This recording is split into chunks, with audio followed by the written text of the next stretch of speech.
Good morning, Brad. How are you? I'm good. I'm good. Thank you very much. I'm so grateful that we get to continue the series because instead of just having one little quick chat about something, I think you are really laying a very firm foundation here for all of us to cover the essentials around building that foundation for good health. We've dealt with food and movement. We've looked at water intake and sleep. I mean, these really are the pillars, right, of good health in general. Yes, absolutely. And if we don't lay those foundations, it's going to be very difficult to sustain them. We really have to think about what it is we're doing, why we're doing it, and what are the basics. I think you've said the word sustain because we don't want to just try something new or do something now because we're desperate. Maybe we want to lose weight for a special occasion. I don't know. You know how we can be sometimes. We do these things, we rush into it, give it all, and then a week later we're sort of back to the way we were.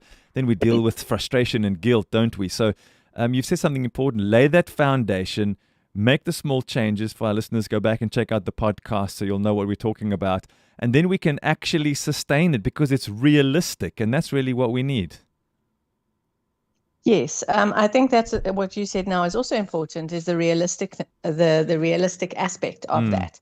Because if we set goals for ourselves that are not realistic, it's also not going to be something that we're going to be able to sustain or maintain. So today we're starting talking around stress. Ay, ay, ay. This is a biggie. We all struggle with it, but it isn't something that we necessarily have all the time. Sometimes it comes and goes. Other people, depending on what you do for a living, it kind of can hang around for a while, but we have to get that under control, right? Yes, I think stress is probably one of the biggest factors that influences our well-being.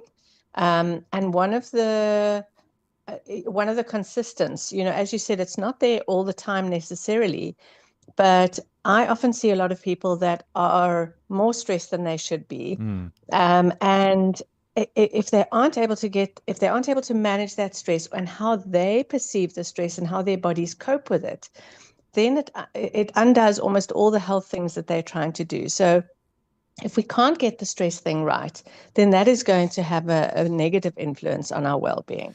Sometimes it feels with stress, though, like we don't have much control over it. We're stuck in the traffic and you just sit there gridlocked, or you've got someone in position of authority over you in the workplace that's putting the pressure on you. Like sometimes it feels like it's totally outside of our control. I mean, somehow I suppose we need to manage ourselves then in that kind of a scenario. Yes. So I think what is important there is very often the stress is not out in our control. And sometimes it is, but we choose not to put measures in place Mm. to help us with that. So we're not going to be able to get rid of the stress completely. We can't control what others are doing and how much pressure other people are putting on us. But what we can do is we can control how we respond to that and what we do in between. If we are putting de-stressing measures in place, then we will be able to cope with that a whole lot more and better, and it'll make it less stressful on our bodies as Mm. well. Um, would how we do the other things we've already spoken about have an effect on our stress? How we move, how we eat, how we sleep, and how we hydrate. Those are the ones we've dealt with in detail so far. Would doing those well contribute also to managing stress better? Absolutely. I think probably the most important would be our nutrition and our sleep. Mm. Because if you haven't eaten well and if you haven't slept well, you are not going to be able to manage your stress. That's just going to be impossible because if you're eating an unhealthy diet, your blood sugar is going to fluctuate all over the place, and that means your nervous system is going to be fluctuating. Yes. And if you haven't slept, you aren't able to regulate yourself as effectively. Mm. So those two, I would say, are the most important. Exercise is a stress reliever. So doing that is going to be one of the measures that you put in place to help alleviate the stress.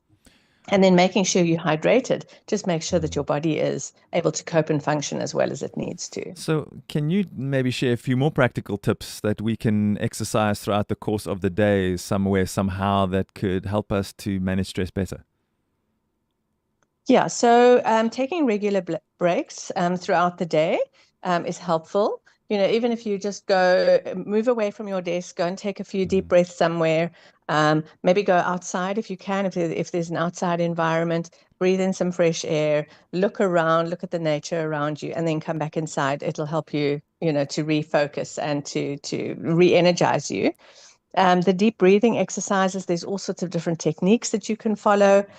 So you can do box breathing, which is breathing in for the count of 5, holding for the count of 5, breathing out for a count of 5, and holding again for another 5. So you go around in a box. Other ways to breathe is you breathe in. There's like a 4-6-8 method, which you breathe in for the count of 4, you hold for 6, and then you breathe out for 8. So your out breath is longer than your in breath. Mm-hmm. And you can do that every time you go to the bathroom. Yeah. When you're walking along to go and switch the kettle on. Those are things that you can do even while you're sitting at your desk. You can just push your chair back and close your eyes and do a few deep breathing exercises. So that really, really helps. And then on the weekends, or when you do have time, spend some time in nature, and prioritize social connections, because those social connections really help us to regulate our nervous systems and to help us cope with stress. I noticed something. I know you have mentioned this somewhere along the line. Where I sit in our office just next to the studio, we can look out on some other businesses. And directly below where I see are the group that collect, it feels like every hour, to have a smoke break. And I thought, although the fact that they are smoking, they're outside. And everybody else who's choosing not to smoke is all still stuck inside, busy working. So we might not necessarily smoke, but I mean, surely what's wrong with us just grabbing 5 minutes every few hours just to go outside and breathe in some fresh air and have a bit of a stretch? I mean, surely that would serve us well. If others are using it for maybe not health reasons, we could use it for health reasons. Yes, and that's exactly it. So if you think about what smokers are doing, apart from the fact that they're inhaling nicotine, they are taking people with them. So there's a social aspect. They're going outside. Yeah. They are doing deep breathing because they are breathing in with each inhalation of the cigarette, and they are spending a little bit of time outdoors. They have an absolute break away from their desk, and they have an excuse to do that. So those of us that don't smoke should take smoke breaks, but just go outside, take those few deep breaths, have a look at nature, maybe take a buddy with so you can just have a quick chat, and then you come back out, go back in again. And I think that could make a remarkable difference to our day. Yeah, I like that. I just wanted to say, you've mentioned the box breathing. I was very curious about the box breathing. So I went onto YouTube just to see, did a bit of a search, and there's some outstanding little short videos where you just follow along with the person. There's a very calming voice, and you can see the box or the square being drawn out on the screen and someone telling you to breathe and how to do it. Although obviously you can do it without that, just following along with someone, I found that to be massively beneficial and rather enjoy box breathing. Yes, it does help a lot, because you've actually got to focus when you box breathe to remember which are you supposed to be breathing in, out, or holding. So it really does take your mind off everything else. So the YouTube thing is lovely, where somebody guides you through it. The other thing is you can print a little tool off Google as well, where you have the box and then you use your finger and you start at the bottom. And as you go up, as you breathe in, you go up the box. As you hold, you go across the box, and that's how you follow it. So there's all sorts of ways that will help you to be able to do that. Yeah, it works exceptionally well. I've done it even lying in bed when suddenly your mind gets flooded with stuff and you feel, am I feeling anxious now? What's going on? Ooh, box breathing time, and you find yourself calming. Yes. It's amazing. As we continue with this, when we look at this year ahead, and we're already coming, can you believe it, to the end of January, we have a lot of things that we want to achieve. We sit down and we write these big, scary goals for ourselves, even around our health. And sometimes we can be a little bit unrealistic with the goals that we set ourselves. Is there a danger to wanting to do something too big or too fast or too far too quickly? Yes, that is a definite factor. So if we set goals that are not realistic, it's going to be disappointing. We're going to feel discouraged, and it's going to set us back. We're just going to give up because it's just going to be too difficult.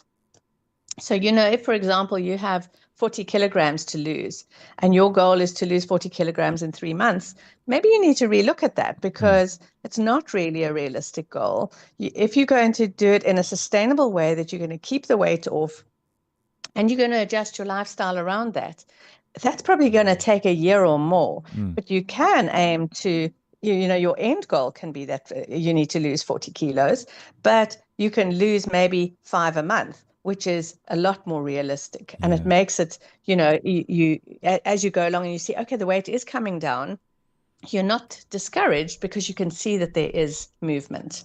It seems like a very psychological thing, something like weight loss or getting fitter. Even if you say, I want to be able to walk around the block, or I want to run 5Ks, or I want to do a half marathon, because all of these things actually take quite a bit of time as our bodies adjust and as we start to work these things out. Because we wake up the next day and we look the same as we did the day before, even though we ate right and went to the gym or ran or whatever. So we have to be realistic about these things, as you say, but it does seem to me, though, that these things do take time, and it's for those who are prepared to stick it out that really get to see the benefits of good health. Yes, that's exactly it. It takes time and it takes effort because it is difficult to make a change, especially if you are used to doing just whatever you feel like doing, and that's not necessarily the healthiest way. Yeah. So we've got to be prepared for the long haul. But once the changes start coming, that's when the confidence builds, I believe, and that's when you realize this is actually possible. So we'll continue and wrap things up next week as we're having these very important conversations around some of these massive pillars that are going to carry us into a year of sustainable, sensible, and realistic good health, together with Dr. Wendy Christien, health coach and wellness practitioner at Integrated Health Solution. I'm enjoying myself with you as always. Loving our chat today. The podcast will be up for our listeners to share later on. If you've missed the previous parts of the series, it's all there on kpulpit.co.za. Dr. Wendy, thank you really very, very much, and have yourself a fantastic Thursday. Pleasure, Brad. Have a great Thursday too. A few moments away from finding out what's happening in the world. News at 8 is looming, but first, let's go and check